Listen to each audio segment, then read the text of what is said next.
Alhamdulillahirabbil alamin. Wa bihi nasta'inu ala umuri dunya waddin. Asyhadu an la ilaha illallah wa asyhadu anna Muhammadan abduhu wa rasuluh. Allahumma shalli ala sayyidina Muhammad wa ala alihi wa sahbihi ajma'in. Amma ba'd. Faqad qala Allah subhanahu wa ta'ala fi kitabil karim wa huwa asdaqul qa'ilin. A'udzu billahi minasyaitonir rajim. Bismillahirrahmanirrahim. Wa'tasimu bihablillahi jami'an wa la tafarraqu. Berpegang teguhlah engkau kepada tali persaudaraan agama Allah dan janganlah engkau bercerai. Sadaqallahu al-azim. Maha benar Allah dengan segala firman. Wa qala Rasulullah sallallahu alaihi wasallam, man shoma ramadana imanan wa ihtisaban ghufira lahu ma taqaddama min dzambi.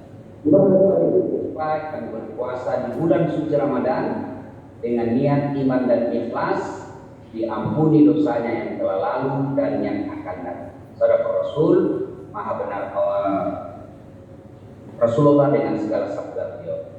Ibu bapak, saudara-saudara sekalian, teristimewa yang kita hormati, yang kita muliakan, Ibu Haja Lis Nurdin Abdullah, Gubernur, insya Allah yang akan dirahmati oleh Allah Subhanahu Wa Taala, Ibu Kapolda Sulawesi Selatan, Ibu Pangdam Hasanuddin, Ibu Kajari, Ibu Kajati, kemudian Ibu Sekda, para ibu-ibu bupati, wali kota se-Sulawesi Selatan yang insya Allah dimuliakan dan dirahmati oleh Allah Subhanahu Wa Taala. Ada beberapa poin yang ingin saya sampaikan. Yang pertama, Bapak ibu-ibu yang saya hormati, teruslah bersyukur. Meskipun kita dalam keadaan wabah seperti ini, tidak boleh menjadi alasan kita tidak bersyukur kepada Allah Subhanahu Wa Taala. Terutama ibu-ibu para pejabat, teruslah bersyukur. Ya, Subhanallah, dari sekian ratus bahkan juta rakyat yang ada di Sulawesi Selatan, hanya kurang lebih 25 yang Allah pilih ibu menjadi istri bupati atau wali kota. Hanya satu yang dipilih Allah dari kurang lebih 7 juta penduduk Sulawesi Selatan, hanya satu yang dipilih menjadi istri gubernur sekarang. Hanya satu yang dipilih menjadi istri Kajati, satu istri Pangdam, satu istri Kapolda, maka teruslah bersyukur. Bayangkan kalau ibu jadi istri cleaning service. Bayangkan kalau ibu jadi istri security. Subhanallah, Allah memilih ibu menjadi istri pejabat yang dimuliakan secara sosial. Maka terus bersyukur. Cara bersyukurnya, satu, jadikan jabatan kita, posisi kita untuk lebih gampang masuk surga. Untuk lebih gampang masuk kebaikan-kebaikan. Maka merugi seorang istri gubernur, istri Kajati, istri bupati wali kota, istri Pangdam, istri Kapolda, istri angkatan udara, yang mohon maaf sebagaimana angkatan udara dan laut, kalau tidak memudahkan ini masuk ke dalam surga. Ya, terus bersyukur. Ya, apa bersyukur sekarang? Nah, kita ini di rumah saja, tidak bisa keluar-keluar. Ini baru 2-3 bulan kita isolasi di rumah saja. Berpuluh tahun kita berkeliaran. Tidak bisa menjadi alasan yang puluhan tahun kita bebas berkeliaran kemana-kemana. Hanya baru 2 bulan kita di rumah saja, lalu membuat kita lupa untuk bersyukur kepada Allah Subhanahu Wa Taala. Teruslah bersyukur. Ya. Yang kedua, ini yang berkaitan dengan tema kita, menjaga silaturahmi. Tentu pertanyaannya, kenapa kita perlu jaga ini silaturahmi? Kenapa perlu dijaga silaturahmi? Satu, karena keutamaan silaturahmi itu sangat besar. Ya, apa keutamaan silaturahmi? Siapa yang menyambungkan persaudaraan? Kata Nabi, siapa yang menyambungkan persaudaraan, dimurahkan rezekinya, dimudahkan segala urusannya, dipanjangkan umurnya. Coba. Saya selalu bilang begini, ibu-ibu, saya ini tidak banyak uangku, tapi banyak temanku yang banyak uangnya. Coba, saya tidak banyak uang, tapi banyak teman saya yang banyak uangnya. Saya ke pasar, itu senang betul itu mamanya cek kalau saya ke pasar. Kenapa? Tidak pernah laku uangku. Saya pergi pasar Kotere, baru saya turun dari mobil, ada yang teriak, "Assalamualaikum Ustaz." Dalam hatiku aman dan terkendali. Ada isi telur, ada isi ikan, ada isi sayur. Saya tanya, "Berapa Ci?" "Ajar Ustaz." "Ih, majak lagi, medek ngopi." "Jangan Ustaz, enggak enak masih pagi-pagi." "Jangan Ustaz." Dalam hatiku memang itu. Doa, alhamdulillah. Banyak teman, banyak rezeki. Yang kedua, banyak teman, gampang selesai urusan. Saya pergi kantor Polda, dilihat sama Pak Jenderal Guntur. "Assalamualaikum Ustaz." "Waalaikumsalam Jenderal." "Urusan apa itu Ustaz?" "Tapi Jenderal, perpanjangan SIM." Pak Jenderal, Pak Kapolda langsung panggil Dirlantas. "Dirlantas, tolong urusinnya Pak Ustaz. Cepatkan selesai. Jangan duanya, berdosa kok uang Ustaz memakan. Selesai lagi masalahku." Kemana-mana gampang selesai urusan saya. Yang ketiga, ya, saya ganti pemandangan karena banyak ibu-ibu ini tidak fokus dengar ceramah. Dan masalahnya juga ini kalau kita dengar ceramah virtual begini, ada ibu-ibu yang sibuk pegang handphonenya. Bahkan saya pernah dengar ceramah virtual begini, ada ibu-ibu akas mulus rambutnya sambil dengar ceramah. Nah, yang ketiga, orang yang banyak temannya, panjang umurnya. Kok bisa? Contoh, apakah panjang umur itu 100 tahun? Baik. Kalau 100 tahun umur ibu, biar kita kasih penuhnya mas tangan tak. Nggak ada minatnya dia. Nah, bilangin ke orang kaleka. Keriput semua di sini. Gue pakai berlian kalau 100 tahun sudah keriput semua. Kita pakai keluar, nah bilang ke orang sekali dibilang. Nah, umur panjang itu bukan 100 tahun. Umur panjang itu adalah meskipun mereka sudah wafat, meskipun mereka sudah meninggal, orang masih mengenangnya. Sehingga hidup ini, kuburannya polisi. Ini 20 tahun yang lalu baik sekali waktu beliau jadi gubernur, banyak di PKK dibantu. Banyak programnya mensejahterakan itu. Ayo kita doakan. Nah, itulah yang disebut umur yang panjang. Meskipun kita sudah meninggal, orang masih doakan. Umur pendek, meskipun umurnya 90 tahun, tapi selama hidupnya jelek sifatnya, jangankan mati, orang masih hidup doakan kesian. Lewat mobil tak apa bilang, tabrakan lalu mobilnya sekali, jelek sifatnya. Maka orang yang baik silaturahimnya sama manusia, panjang umurnya karena banyak doa. Yang kedua yang perlu saya sampaikan, itu tadi keutamaan orang yang banyak teman. Yang kedua, apa ruginya, bahayanya banyak musuh. Ada yang tanya, "Ustaz, ada tetangga Ustaz rajin sekali mengaji, setiap keluar rumah jilbab besar, hampir tiap tahun di umroh, tapi dalam kompleks Ustaz semua orang musuh. Depan rumahnya bertengkar gara-gara kucing peliharaannya, samping rumahnya bertengkar gara-gara mangganya, samping kirinya bertengkar gara-gara mobilnya, di belakang rumahnya bertengkar gara-gara apa? Musiknya kalau nak putar. Hampir semua komplek orang musuh sama dia. Bagaimana itu Ustaz?" Kalau ada ibu seperti ini, inilah yang Nabi jelaskan dalam sebuah hadisnya. "Atadruna manil muflis?" Tahu tidak kamu yang merugi nanti di akhirat? Bangker iman fajra. Sahabat berkata, "yang tidak sholat ya Rasul." Nabi bilang, "oh dia sholat." "Yang tidak puasa Ramadan ya Rasul."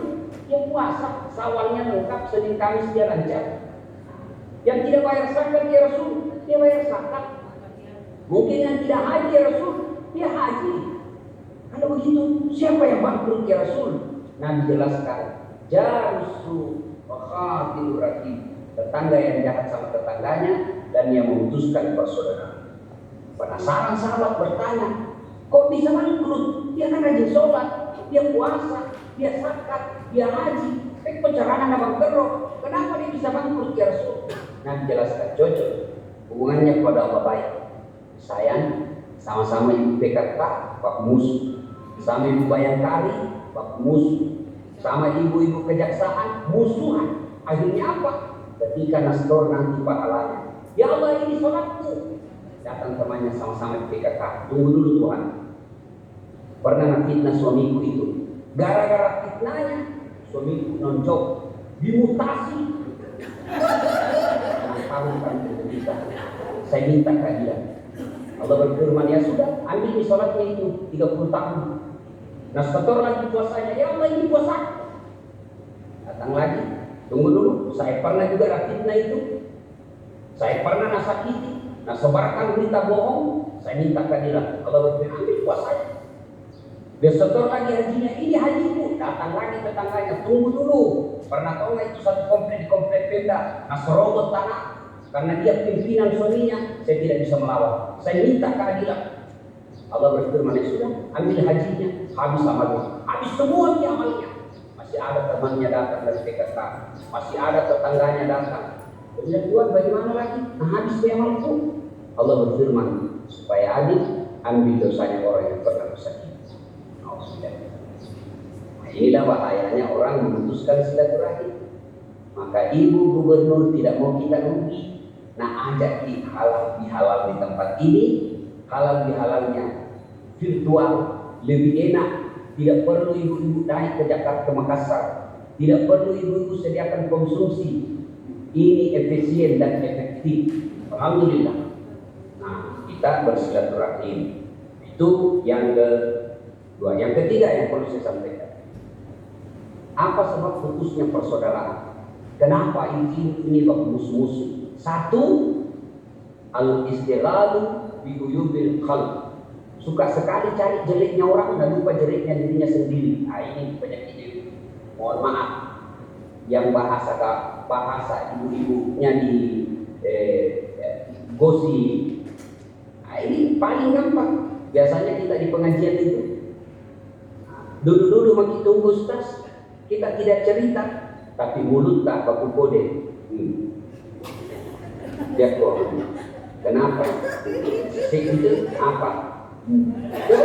Dia tidak cerita orang, tapi matanya melotot, mulai masuk ke siap dewa. Kok itu palsu itu gelangnya, bukan palsu. Kenapa kau tahu ini?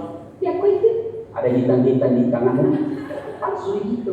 Dawat lagi yang satu, palsu itu lipstiknya, bukan asli itu. Kenapa kau tahu? Melengket di giginya. Semua. Bahkan sudah saya nakosip, saya pun ibu nakosip. Apa namanya? Itu misalnya bajunya susah dasar, itu tuh dia pakai metro, itu lagi pakai. Semua orang nakosip. Nah ini penyakitnya orang-orang begini, habis nanti amalnya dan bisa memecahkan persaudaraan. Ibu-ibu, dampak kali maaf kak. Ibu yang bagus itu, kalau datang orang mau gosip, ibu, ya dedek ini rajinnya kodong itu istrinya majelis taklim, setiap diundang pengajian pasti datang nih, tapi selingkuh itu suaminya. Untuk apa kita cerita itu? Lebih baik kita ucapkan na'udzubillah min dzalik. Yang makin cerita deh, belum tentu suami tak lebih baik dari dia. Ini yang bagus. Jangan beda. Jangan beda. Lebih tahu kita jelek diri tak, belum tentu suami tak lebih bagus. Itu yang bagus. Tapi kan kita susah.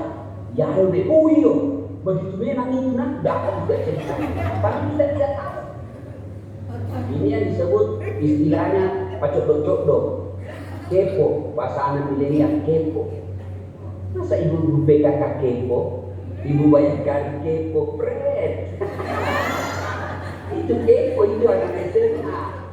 Masa istri jenderal kepo, istri kepala dinas Pak Gosip, tidak tahu, tidak keren. Sudahlah, Gosip kerjaan ibu-ibu pengangguran. Masa ibu kepala dinas ibu gubernur, ibu bupati, ibu jaksa, ibu polisi. Masa Pak Gosip? Mestinya yang Pak Gosip ini pengangguran. Maka tinggalkan. Ada lagi yang biasa bilang begini, cocoknya aku bilang Ustaz, begitu memang ini. Justru betulnya namanya hibah. Kalau salah namanya fitnah. Cocoknya Ustaz bercerita begitu memang. Justru cocoknya namanya hibah. Satu kali Umar bin Khattab datang menemui Nabi. Ya Rasulullah, ada berita yang minta pendapatnya. Apa Umar? Itu tetanggaku anak muda, baik sekali agamanya. Mau menikah dengan seorang perempuan, tapi ini perempuan bodoh, masa lalunya gelap. Jelek sekali masa lalunya. Nah ini laki-laki calon suaminya orang baik dan dia tidak tahu masa lalunya istrinya, calon istrinya. Apa saya kasih tahu ini calon istrinya siapa? Dengar kata Nabi, Umar, kenapa kamu yang kasih tahu ini? Kau tahu nggak?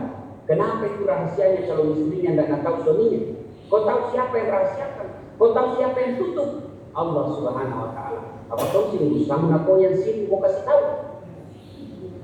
Makanya ibu yang baik tinggalkan gosip. Jangan seperti toge. Tahu di toge bu? Coba lihat di toge. Di mana-mana ya ada itu.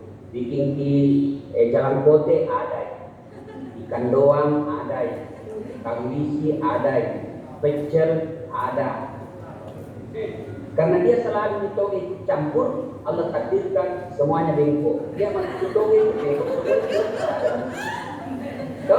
Makanya kalau ada ibu PKK datang hutang halal bihalal makbul suci, teriaki saja, woi, toge.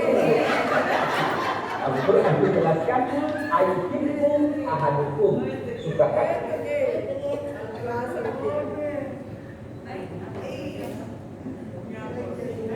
Kamu memakan bupati, wali kota, gubernur, ibu Forkopimda, saya yakin ibu-ibu yang ada di tempat ini mulia, ya, ibu-ibu terhormat, ya.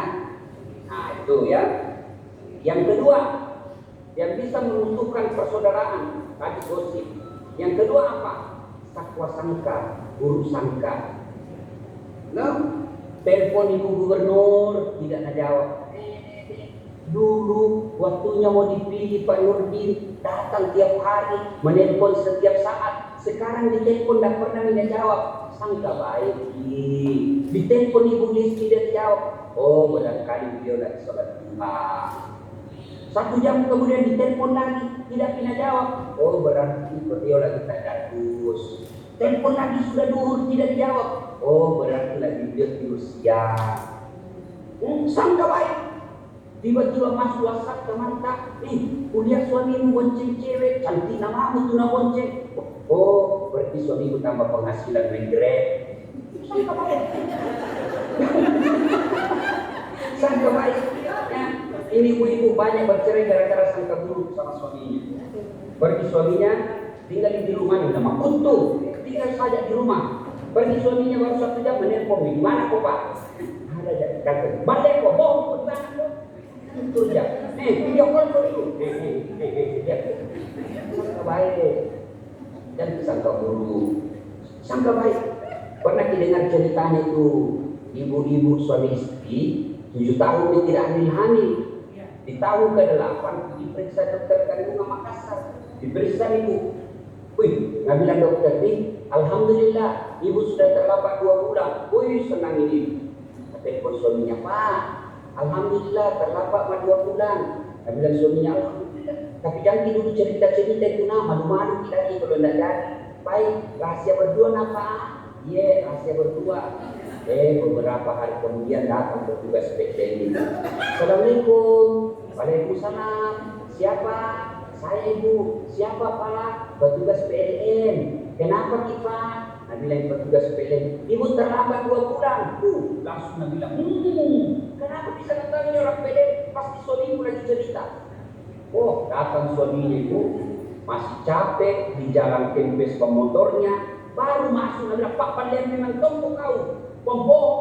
Apalagi saya ini, kau pembohong. Apa kan orang capek? Kenapa itu PLN tahu saya terlambat 2 bulan? Pasti kau cerita. Nabi bilang suaminya bukan saya. betulan kak dari anda bukan saya. Marah juga suaminya, begini PLN, marah-marah di PLN. Ada apa kau tahu istriku terlambat 2 bulan? Dia bilang petugas PLN, ini ada catatannya pak. Apa catatannya? Bagus itu.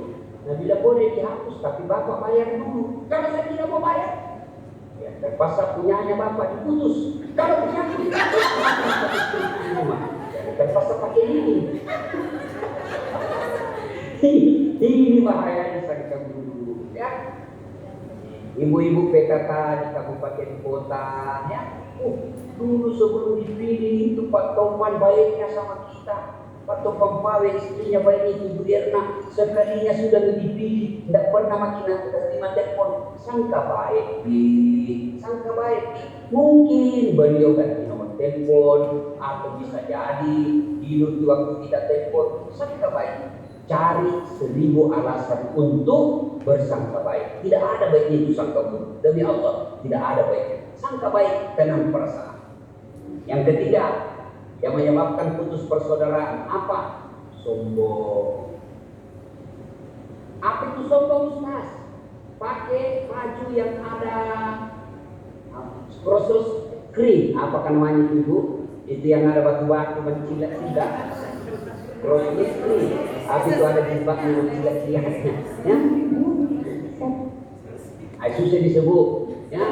Pakai jahitan di Plaza Indonesia, rekas, sombong. Tidak. Kalau itu rezeki kita ibu, ada baju tak mahal, pakai ini. Apakah pakai berlian sombong? Belum tentu. Yang pakai supaya tidak ngingat orang. Kalau ada kontraktor, istri kontraktor mau datang, ibu penuh berlian di tangannya, penuh emas di tangannya, pasti dia bilang, "Dede, apa mau dikasih uang 10 juta ini? Nah, warna mau itu cincin saja sudah 1 miliar." Maka bilang dia tentu sombong.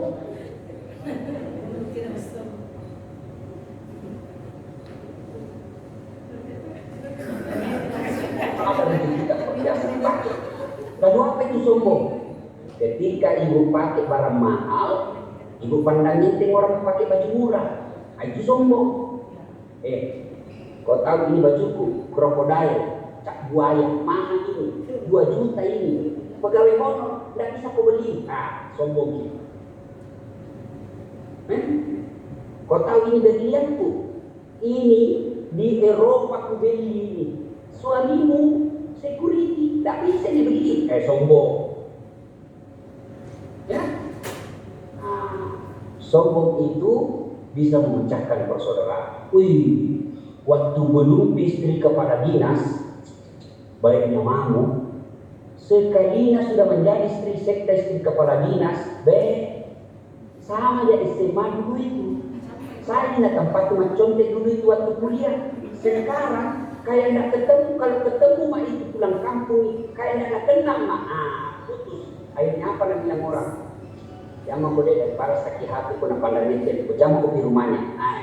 Putus persaudaraan. Apa penyebab orang sombong? 4 penyebab sombong kata Nabi. Dengar baik-baik tadi, mohon maaf tadi. 4 penyebab katanya sombong kata Nabi. 1, bertambahnya ilmu. Ini ustaz biasa begini. Ada ustaz sombong ibu? Ada. Siapa ustaz sombong? Mereka yang tidak mau mengenal perbedaan pendapat. Gak ada tuh itu ustaz sangi neraka saja cerita. Kalau tidak sama nunya, bilang sesat. Halal bihalal sesat. Kenapa? Tidak ada pada zaman Nabi. Kalau begitu ya mau juga ceramah online. Tidak ada itu online waktu zaman Nabi. Kalau begitu ya mau ceramah pakai mic. Tidak ada mic pada zaman Nabi. Itu ada. Yang kedua, penyebab sombong, bertambahnya jabatan.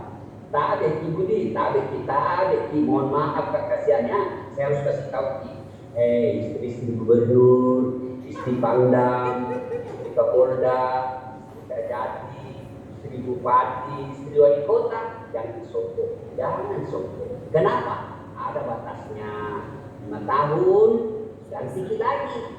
Kalau nggak suka di orang, sampai 10 tahun, sudah 10 tahun. Wabillahi taufiq wal hidayah. Keluar dari dunia. Kalau masih mau tinggal, nanti orang gila. Gila ekonomi itu, tidak mau keluar dari rujak. Nanti dia mau gubernur selamanya. Maka jangan sombong gara-gara jabatan. Ya, alip-alipangan, cekik-cekingan nih, kasih jangan sombong. Orang kalau sudah kaya, cantik, istri pejabat, bangsawan, lalu dia tidak sombong, lewat sama orang, semua orang bilang, kau tahu itu, pejabat suaminya itu kaya itu, tinggi sekolahnya, baiknya bikin pengantin sederhananya, biasa-biasa baiknya tahu itu ibu, semua orang doakan dia. Tapi kan yang banyak itu tidak tumi kaya, tidak tumi terkenal. Kalau di pesta pengantin kayak dia punya Makassar. Atau begitu. Lewati, semua orang ciri kita siapa? Maka yang baik itu semakin tinggi jabatan suami, semakin lega hati. Ketika suami tak jadi pejabat, semua tak jadi jenderal, suami tak jadi sekda, suami tak jadi kepala dinas, suami tak jadi gubernur, bupati, tapi kita santun sama orang. Periode kedua, dia tidak kampanye, kita pilih orang. Tapi kalau waktu periode pertama patang pakai temboro, nah tunggu orang yang bilang iyo. Periode kedua tidak coblos mako habis. Malu bagi pulang kampung, kan beta ki. Makanya jangan sombong gara-gara mata. Ya, ibu bapak saudara-saudara sekalian, penyebab putusnya persaudaraan yang berikutnya. Saya ulang tadi, satu gosip, yang kedua sangka buruk, yang ketiga sombong, yang keempat serakah. Apa itu serakah? Bahasa Perancisnya mangoa. Dia mau ambil semua. Ya, bagi-bagilah kalau ada rezeki, ada pengadaan barang yang kecil-kecil, kasih istrinya ini. Ada mungkin ada pak istrinya ini, belum ibu kasih kau dia. Kalau bagi-bagi rata, rezeki dibagi-bagi rata, orang senang sama kita, bahkan berdoa mereka, ya Allah berahkan rezekinya, karena kalau dia dapat rezeki, kita ini juga kalau rakyat biasa dapat juga. Ya, nah ibu-ibu yang saya muliakan, ini yang keempat, yang ketiga yang ingin saya sampaikannya, poin keempat disampaikan berkaitan dengan tema berbagi. Ibu-ibu, kita yang banyak wanita, istri pejabat, seandainya saya istri pejabat, istriku kusuruh saya pakai palsu, dan mau pakai emas,